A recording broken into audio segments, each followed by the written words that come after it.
माझ्या मंत्रिमंडळामध्ये कोणतीही वेकेन्सी नाही, पूर्ण मंत्रिमंडळ भरलंय, त्यामुळे बाहेरच्याला मंत्री करणार नाही असा टोला मुख्यमंत्री देवेंद्र फडणवीस यांनी जयंत पाटील यांना लगावल्याचं बोललं जात आहे। जयंत पाटलांच्या भाजप प्रवेशाच्या चर्चा गेले काही महिन्यांपासून सातत्यानं सुरू आहेत आणि याच चर्चांच्या अनुषंगानं मुख्यमंत्र्यांनी हा टोला लगावल्याचं बोललं जात आहे। माझ्या मंत्रिमंडळात आता कुठलीच वॅकन्सी नाही आहे, कुठलीच जागा माझ्याकडे आता नाही आहे। पूर्ण मंत्रिमंडळ आता माझं भरलेलं आहे।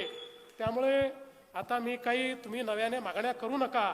तुमच्यापैकी आता हे जेवढे आमदार बसलेले आहेत, आता तुम्ही सगळे वाट पाहत, तुमच्यापैकी कोणालाही मंत्री मी बनवणार नाही, बाहेरचा तर विषयच नाही।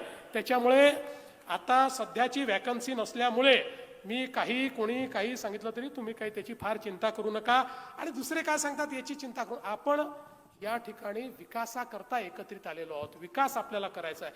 आज बघा, आपण वेगवेगळ्या योजना या ठिकाणी आणल्या।